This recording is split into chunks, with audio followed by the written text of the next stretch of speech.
Hello प्रिय विद्यार्थियों, आपका चैनल पर स्वागत है।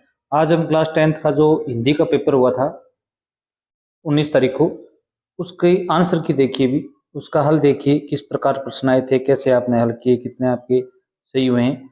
इसमें पहला प्रश्न आया हुआ है, इसका ऐसे शब्द जिनके स्वरूप में लिंग, वचन, काल आदि के प्रभाव से कोई विकार नहीं होता, क्या कहलाते हैं? भी बे ऑप्शन राइट था, अव्यय कहलाते हैं। निम्नलिखित में से समाचार शब्द में किस उपसर्ग का प्रयोग हुआ है? इसमें ए ऑप्शन आपका करेक्ट था, सम प्लस में आ प्लस में 4।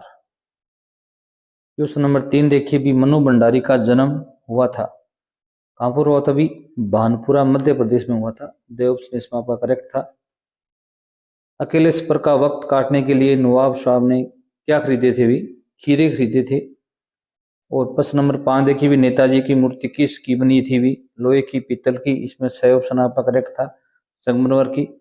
कमेंट में जरूर बताएं कितने प्रश्न आपके सही हैं। आपको सभी पेपरों का हल हम यहाँ पर उपलब्ध करवाएंगे।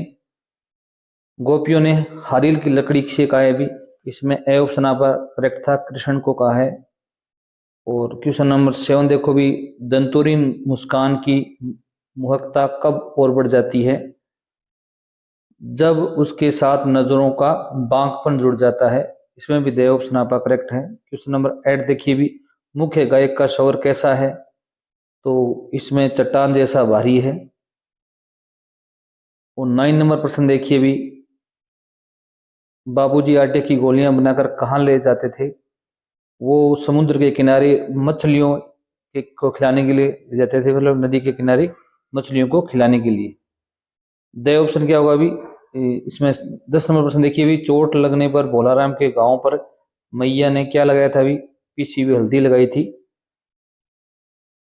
क्वेश्चन नंबर 11 देखिए, भी साना साना हाथ जोड़ी पाठ में भारत की किस राज्य की यात्रा का वर्णन किया गया है? इसमें सिक्किम का वर्णन किया गया है। और 12 नंबर है, अज्ञे ने हिरोशिमा पर कविता लिखी, जापान में भारत लौटकर लिखी। इसमें से ऑप्शन आपका करेक्ट होगा। आगे देखिए, भी 2 प्रश्न नंबर प्रश्न आया था, रिक्त स्थानों की पूर्ति कीजिए।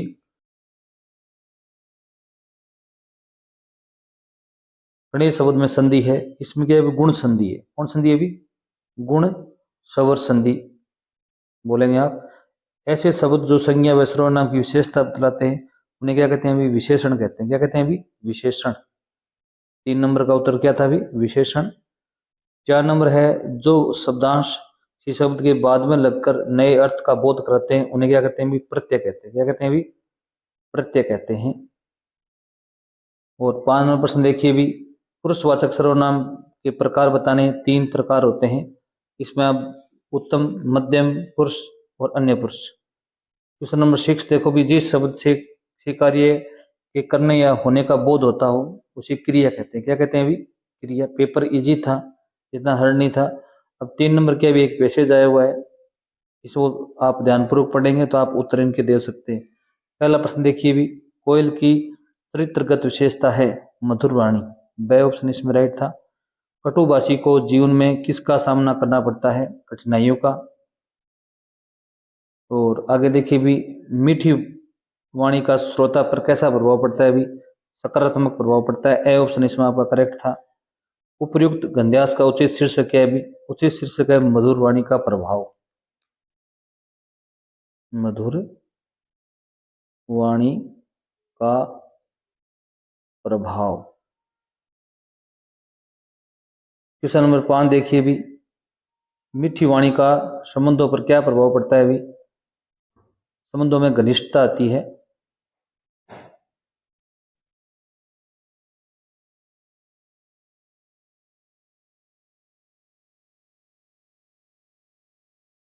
क्वेश्चन नंबर 6 देखिए, भी व्यक्ति के व्यवहार की पहचान किससे होती है? भी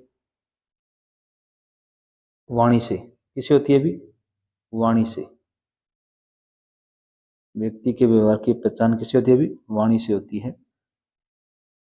क्वेश्चन नंबर 4 देखो, भी निम्नलिखित अपठित पद्यांश को पढ़कर नीचे दिए गए प्रश्नों के उत्तर अपनी उत्तर पुस्तिका में लिखिए। पहला प्रश्न इसमें दिया गया है, कवि ने सर्वेश की सगुण मूर्ति किसे कहा है? इसमें आएगा मातृभूमि को। सही ऑप्शन इसमें आपका क्या होगा? भी करेक्ट होगा। 2 नंबर प्रश्न है, मातृभूमि का परिधान है नीलांबर। क्या आएगा? भी नीलांबर, इसमें ए ऑप्शन आपका करेक्ट होगा। नदियां किसका प्रतीक है भी? नदियां प्रेम का प्रतीक हैं, इसमें आपका द ऑप्शन राइट होगा। सर भी प्रेम का। उपयुक्त पद्यांश का उचित शीर्षक लिखिए, इसका शीर्षक लिखना था, आपको शीर्षक बना सकते थे मातृभूमि की वंदना, मातृभूमि की महिमा या वंदना, इन दोनों में से आप जो भी कहोगे सही होगा। कवि ने योग मुकुट किसे कहा है? योग मुकुट किसे कहा है भी? इसमें पैराग्राफ में दिया हुआ था अपने सूर्य चंद्र को, सूर्य चंद्र को योग मुकुट कहा है। और लास्ट प्रश्न था इसका, इस सुंदर वेश का विषय कौन करता है भी? इसमें आएगा प्योद, बादल करता है। कौन करता है भी? प्योद, बादल करता है। आगे देखो भी 5 नंबर प्रश्न है, निम्नलिखित पठित पद्यांश को पढ़कर नीचे दिए गए प्रश्नों के उत्तर अपनी उत्तर पुस्तिका में लिखिए। पहला है नेक से बोलते हैं, नेक से बोलते हैं भी आप बताएंगे। अरब देश में फूंक कर बजाए जाने वाले वाद्य जिनमें नाड़ी होती है उनको ने कहते हैं। शहनाई को किसकी उपाधि दी गई है भी? आप बताएंगे। शहनाई को साहेन्य अर्थात सुशीर वाद्यों में साहे की उपाधि दी गई है। ये लाइन आपको लिखनी थी इसमें। तानसेन द्वारा रचित बंदिश में किन वाद्यों का वर्णन किया गया है भी? इसमें आप बताएंगे शहनाई का, मुरली का, वंशी का, श्रृंगी का, मोरचंग का, इनका नाम लिखना था आपको यहाँ पर। ठीक है, इसके अथवा में आया हुआ था, दोनों में से एक करना था, इसे भी चेक कर लीजिए। प्रिंसिपल ने पत्र में क्या लिखा था अभी? प्रिंसिपल ने पत्र में लिखा था कि लेखिका के पिताजी आकर मिले, बताएं कि मेरी गतिविधियों के कारण मेरे खिलाफ अनुशासनात्मक कार्रवाई क्यों नहीं की जाए। ये लाइन आपको लिखनी थी। पिताजी के क्रोध से बचने के लिए लेखिका ने क्या किया था अभी? आप बताएंगे। मैं है यहाँ पर लेखिका पड़ोस की एक मित्र के यहाँ जाकर बैठ गई थी। लेखिका ने माँ से क्या कहा था अभी?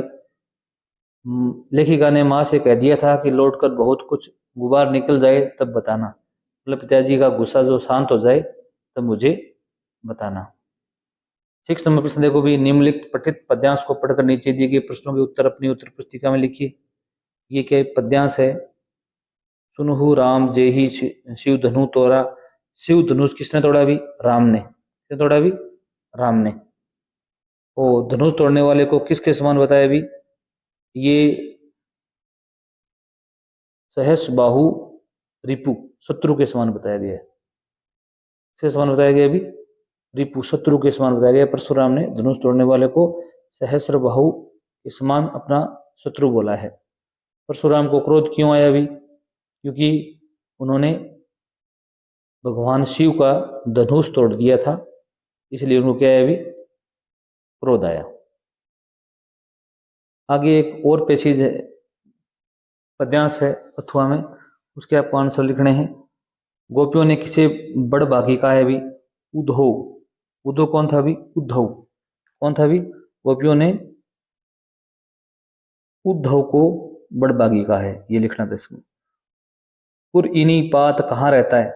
ये बताएंगे। पुरइनीपात जल के भीतर रहता है। कहाँ रहता है अभी? जल के भीतर रहता है। भोरी अबला किसे बोला गया अभी? भोरी अबला गोपियों ने स्वयं को बोला है। क्या लिखेंगे अभी? भोरी अबला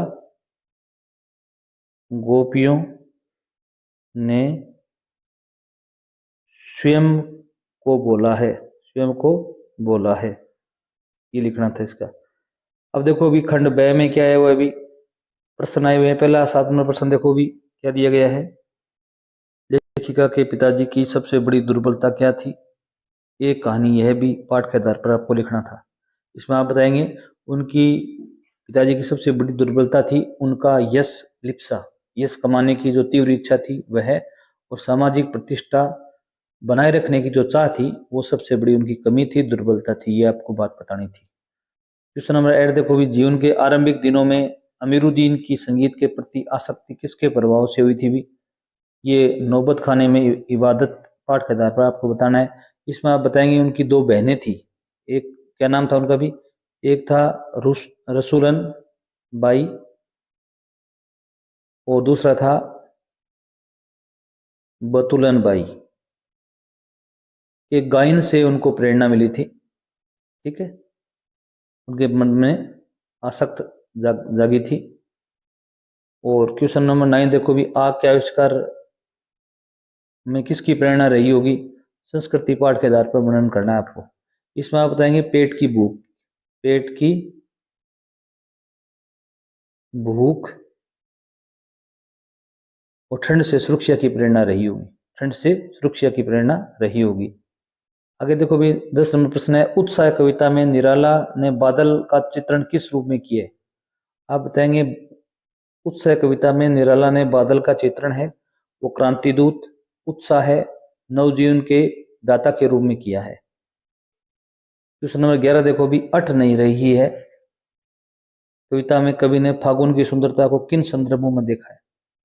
आप बताएंगे अट नहीं रही है कविता में कवि ने फागुन की सुंदरता को प्रकृति की सर्वव्यापकता, मादकता और रंग बिरंगी समृद्धि के रूप में देखा है। क्वेश्चन नंबर 12 देखो भी, संगीतकार कविता में कवि ने किसकी भूमिका का महत्व बताया है? आप बताएंगे संगीतकार कविता में कवि ने मुख्य गायक व कलाकार का साथ देने वाले जितने भी संगीतकार होते हैं, सहायक कलाकार होते हैं, उनकी भूमिका का महत्व बताया है, जो उनका बहुत बड़ा योगदान होता है। क्वेश्चन नंबर 13 देखो भी, गैंगटोक का असली नाम क्या था और उसका क्या अर्थ है भी? गैंगटोक का असली नाम था गांगटोक। क्या नाम था भी? गांगटोक। और भूटिया भाषा में ऊंची पहाड़ी कहते हैं उसको, और तिब्बती भाषा में पहाड़ी की चोटी कहते हैं। क्या कहते हैं भी? पहाड़ी की चोटी कहते हैं। साना साना हाथ जोड़ी पाठ के आधार पर ये बताना था। और 14 नंबर प्रश्न था भी, भोलानाथ और उसके साथी कौन कौन से खेल खेलते थे? माता का अंचल पाठ के आधार पर आपको उत्तर देने थे। आप बता सकते हैं वो ग्रामीण परिवेश में मिट्टी, पत्तों, कंकड़ व घर की बेकार चीजों से सामूहिक खेल खेलते थे, जैसे खेती करना, बारात या शादी का नाटक करना, दुकान लगाना, जीमने जीवाने, दावत, कुश्ती खेलना, इस प्रकार के खेल खेलते थे। 15 नंबर प्रश्न देखो भी, आस्तीन का सांप होना मुहावरे का अर्थ लिखकर वाक्य में प्रयोग कीजिए। भी आस्तीन का सांप होना मतलब विश्वासघाती मित्र। आप कह सकते हैं मैंने मुकेश को अपना दोस्त समझा परंतु वह तो आस्तीन का सांप निकला। अब देखो भी खंड 6 में बड़े प्रश्न हैं। हालदार साहब भावुक हैं, इतनी सी बात पर उनकी आंखें भर आई। हालदार साहब की आंखें क्यों भर आई? नेताजी का चश्मा, पाठ के आधार पर उत्तर दीजिए। आप बताएंगे वे अत्यंत संवेदनशील थे। उन्होंने देखा कि कैप्टन चश्मे वाले की मृत्यु के बाद भी देशभक्ति मरी नहीं है। किसी बच्चे द्वारा नेताजी के जो मूर्ति थी उस पर सरकंडे का जो चश्मा लगाया गया था उससे वो भावुक हो गए और उन्होंने सोचा कि भावी पीढ़ी है उसमें देश प्रेम अभी जिंदा है, मरा नहीं है। बाल गोविंद भगत की पुत्र वधू उन्हें अकेला छोड़कर क्यों चली गई भी? आप बताएंगे भगत ने स्वयं उन्हें उनके भाई के साथ जबरदस्ती भेज दिया था क्योंकि वो चाहते थे कि बहू का दूसरा विवाह हो जाए और उसका जीवन सुधर जाए। ये बात आप लिखेंगे। आगे प्रश्न था 17 नंबर, गोपियों ने उद्धव की योग साधना को कड़वी ककड़ी क्यों बताया? पठित पद के आधार पर बताना है आपको। इसका आंसर आप बता सकते हो, गोपियों ने उन्हें इसलिए बताया है क्योंकि वो उनके लिए अत्यंत अरुचिकर, असहनीय और व्यर्थ था। इस प्रकार ककड़ी होती है। और इसके अथवा में प्रश्न आया हुआ था कि प्रकृति और मनुष्य के सहयोग से ही सृजन संभव है, फसल कविता के आधार पर स्पष्ट कीजिए। इसमें आप बता सकते थे कोई भी फसल होती है, फसल एक से एक का प्रयास नहीं है बल्कि प्रकृति के अंदर जल, मिट्टी, धूप, हवा का सम्मिलित प्रयास होता है। उसी प्रकार लाखों मनुष्यों की जो श्रम है, मेहनत है, उनके सामूहिक सहयोग के द्वारा फसल तैयार होती है। तो ये सब बता सकते थे आप। क्वेश्चन नंबर 18 देखो, पिताजी के खाना खिला देने के बाद भी मैया भोलानाथ को थोड़ा और खिलाने के लिए हट क्यों करती थी? वह माँ के अत्यधिक वात्सल्य, ममता और प्रेम का प्रतीक था। वह उसके स्वास्थ्य की चिंता करती थी। ठीक है, वह उसे और ज्यादा खिलाना चाहती थी, भूखा नहीं रह जाए। ये बातें आप इसमें बता सकते हो। अथवा माया हुआ था अनुभव से, अनुभूति गहरी चीज है, मैं क्यों लिखता हूँ पाठ के आधार पर बताएं कि लेखक के अनुसार उनके लेखन में क्या अधिक मदद हो सकती है। इसमें बता सकते हो आप कि अनुभूति के कारण लेखक अपनी कल्पना और संवेदनाओं द्वारा विषय की गहराई तक पहुंच सकता है और उसकी लेखन को और अधिक प्रभावशाली बना सकता है। क्वेश्चन नंबर 19 देखो भी, सूरदास के व्यक्तित्व कृतित्व का संक्षिप्त परिचय देना था। आप बता सकते हैं हिंदी साहित्य में भक्ति काल की सगुण कृष्ण भक्ति धारा के शिरोमणि कवि थे ये सूरदास, और उन्होंने सूर सागर लिखा था, सुर सारावाली लिखा था, साहित्य लहरी ग्रंथ लिखे थे। ये महाप्रभु वल्लभाचार्य के शिष्य थे और अष्टछाप के सर्वश्रेष्ठ कवि थे। और यशपाल के व्यक्तित्व कृतित्व का संक्षिप्त परिचय देना था। इसमें आप बता सकते हैं यशपाल हैं वो हिंदी साहित्य के प्रेमचंद युगीन परंपरा के एक प्रमुख प्रगतिशील कथाकार और निबंधकार क्रांतिकारी व्यक्तित्व थे। उनका उपन्यास बता सकते हो झूठा सच, पार्टी कॉमरेड, देशद्रोही, और कहानी संग्रह बता सकते हो मेरी तेरी उसकी बात, पिंजड़े की उड़ान, आत्मकथा बता सकते हो सिंहा अवलोकन, और व्यंग्य बता सकते हो कुत्ते की पूंछ। इस प्रकार की बातें आप इसमें बता सकते थे। अब इसमें से आपको एक लेख लिखना था, आतंकवाद, मेक इन इंडिया, विद्यार्थी जीवन अनुशासन। अब यहाँ पर तो 22 नंबर प्रश्न देखिए भी, इसमें आपको संक्षिप्तीकरण करना था। इसके अथवा माया था कि निम्नलिखित पंक्ति का पल्लवन कीजिए, पराधीन सपने हो सुख नहीं। ये महान कवि तुलसीदास हैं, उनका वर्णन है। इसके अंदर वो कहते हैं कि दूसरों के पराधीन रहकर व्यक्ति को सौपन में भी सुख नहीं मिलता। पराधीनता क्या है, भी एक अभिशाप है। इस प्रकार की बातें आप इसमें लिख सकते थे। अगर वीडियो आपको अच्छा लगा हो चैनल सब्सक्राइब करना, शेयर करना। धन्यवाद।